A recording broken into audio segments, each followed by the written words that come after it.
कि आरएसएस की जिस विचारधारा वाली सरकार ने झूठे आरोप लगा के मुझे जेल डाला, जज साहिबा ने स्वयं माना है कि उस विचारधारा से जुड़े संगठन अखिल भारतीय अधिवक्ता परिषद के मंचों पे वे कई बार जाती रही हैं।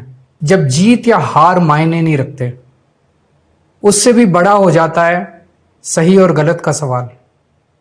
क्या सही है और क्या गलत है? ऐसे समय में हमें यह तय करना होता है कि हम मुश्किल रास्ता चुनेंगे या आसान रास्ता। आज मैं भी एक ऐसे मोड़ पे खड़ा हूं। आप सब जानते हैं कि मुझे एक झूठे केस में फंसाया गया, मुझे जेल भेज दिया गया, एक चुनी हुई सरकार को गलत तरीके से गिरा दिया गया, हमें कई महीने जेल में रखा, पर आखिरकार सच की जीत हुई। 27 फरवरी को अदालत ने मुझे पूरी तरह निर्दोष घोषित कर दिया। कोर्ट ने कहा केजरीवाल निर्दोष है, केजरीवाल ने कोई भ्रष्टाचार नहीं किया। कोर्ट ने सीबीआई की जांच पे ही सवाल खड़े कर दिए और जांच अधिकारी के खिलाफ एक्शन लेने के आदेश दे दिए। लेकिन सच का रास्ता आसान नहीं होता। सीबीआई ने तुरंत इस फैसले को हाईकोर्ट में चुनौती दी और यह केस जस्टिस स्वर्णकांता शर्मा जी के सामने लगा। तब मेरे मन में एक बहुत बड़ा सवाल उठा, क्या इनके सामने मुझे न्याय मिलेगा? मेरे मन में यह प्रश्न क्यों आया? इसके कई कारण हैं, पर 2 कारण मुख्य हैं। पहला कारण यह कि आरएसएस की जिस विचारधारा वाली सरकार ने झूठे आरोप लगा के मुझे जेल डाला, जज साहिबा ने स्वयं माना है कि उस विचारधारा से जुड़े संगठन अखिल भारतीय अधिवक्ता परिषद के मंचों पे वे कई बार जाती रही हैं। मैं और आम आदमी पार्टी उस विचारधारा के घोर विरोधी हैं। ऐसे में क्या उनके सामने मुझे न्याय मिल सकता है? दूसरा कारण कॉन्फ्लिक्ट ऑफ इंटरेस्ट। कोर्ट में मेरे विपक्ष में केंद्र सरकार की सीबीआई है और जस्टिस स्वर्णकांता जी के दोनों बच्चे केंद्र सरकार में काम करते हैं। उनके दोनों बच्चे केंद्र सरकार के वकीलों के पैनल में हैं। हमारे सामने कोर्ट में दूसरी ओर से वकील हैं सॉलिसिटर जनरल श्री तुषार मेहता जी। तुषार मेहता जी दोनों बच्चों को केस देते हैं।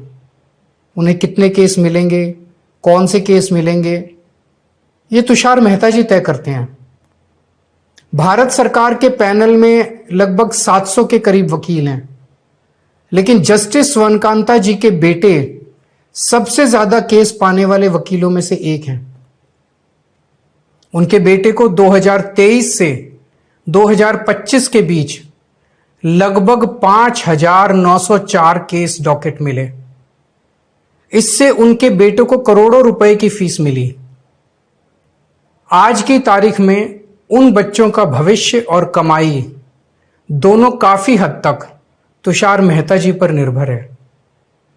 तो किसी के भी मन में यह चिंता स्वाभाविक है कि अगर जज कमाई और उनका भविष्य सामने खड़ा वकील तय कर रहा है, तो क्या जज साहिबा उस वकील के खिलाफ फैसला कर पाएंगी?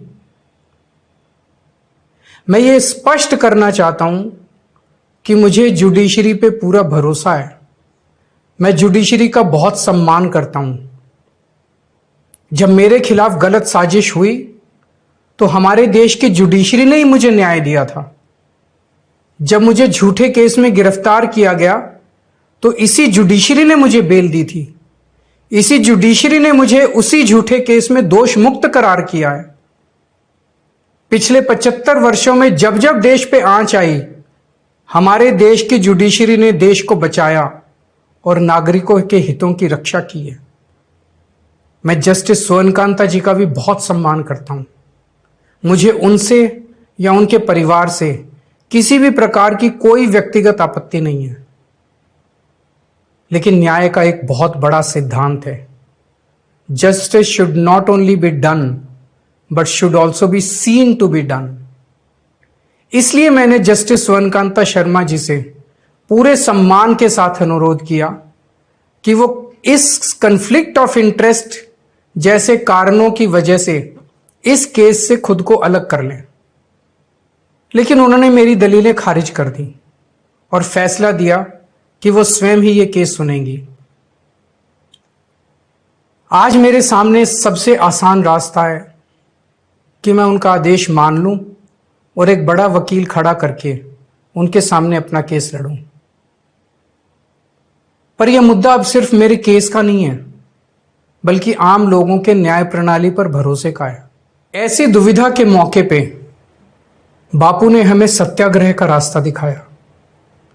बापू ने कहा था कि जब भी किसी अन्याय का सामना करो तो उसका पहला कदम विरोध नहीं बल्कि बातचीत होना चाहिए। अपनी बात अन्याय करने वाले के सामने पूरी विनम्रता के साथ रखनी चाहिए और उसे सुधारने का पूरा मौका देना चाहिए। सारी कोशिशों के बाद भी अगर न्याय ना मिले तो अंतरात्मा की आवाज सुनो। यदि अंतरात्मा की आवाज कहती है कि न्याय नहीं हुआ तो शांति और विनम्रता के साथ सत्याग्रह करना चाहिए। फिर उसके जो भी परिणाम हो वो सहर्ष स्वीकार करने चाहिए। पर इस पूरे प्रकरण में अन्याय करने वाले व्यक्ति के प्रति किसी भी प्रकार की नफरत या गुस्सा नहीं होना चाहिए। मैंने भी बातचीत से शुरुआत की, पूरी निष्ठा और विनम्रता के साथ जस्टिस स्वर्णकांता जी के सामने अपनी बात रखी। उन्हें इस केस से अलग होने के लिए याचना की। मैंने आग्रह किया कि मेरा केस हाई कोर्ट के किसी भी अन्य जज द्वारा सुन लिया जाए, लेकिन उन्होंने मेरी प्रार्थना अस्वीकार कर दी। उन्होंने फैसला दिया कि वे अपने आप को इस मामले से अलग नहीं करेंगी और ये केस वो स्वयं ही सुनेंगी। उनके दिए गए इस फैसले से मैं पूरी विनम्रता पूर्वक असहमत हूं। इस पूरे घटनाक्रम के बाद मेरी आशंका और गहरी हो गई है कि क्या उनके सामने मुझे न्याय मिलेगा। बापू के दिखाए रास्ते पर चलते हुए सत्याग्रह की भावना से अब मैंने फैसला किया है कि मैं इस केस में जस्टिस स्वर्णकांता जी के कोर्ट में ना तो स्वयं पेश होऊंगा और ना ही मेरी तरफ से कोई वकील पैरवी करेगा। जस्टिस स्वर्णकांता जी जो भी फैसला सुनाएंगे उस पर समय आने पर मेरे जो भी कानूनी अधिकार हैं, जैसे सुप्रीम कोर्ट में चुनौती देना आदि, वो सभी कदम लेने के लिए मैं स्वतंत्र हूं।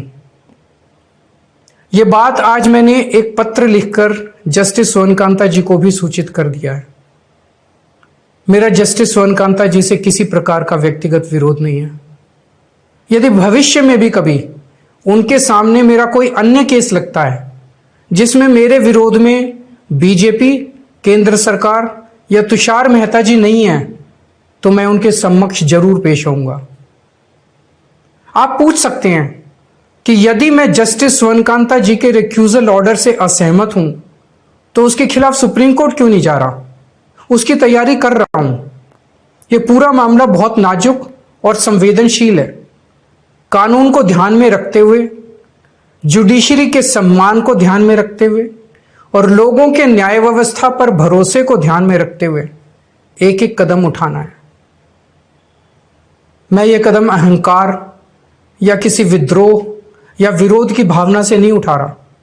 इस कदम के जरिए मेरा मकसद देश की कानून प्रणाली को चुनौती देना भी नहीं है और ना ही मेरा मकसद न्याय व्यवस्था का अपमान करना है। इसी केस में मैंने हर स्टेज पे, हर अदालत में अपना पूरा सहयोग दिया है। मैं न्यायपालिका का बहुत सम्मान करता हूं। इसी न्यायपालिका की वजह से आज मैं आजाद घूम रहा हूं। मेरा सिर्फ और सिर्फ इससे एक ही मकसद है, देश की न्याय व्यवस्था पर लोगों के भरोसे को और मजबूत करना, लोगों में अटूट विश्वास भरना कि जरूरत पड़ने पर हमारे देश की न्याय व्यवस्था से उन्हें न्याय जरूर मिलेगा।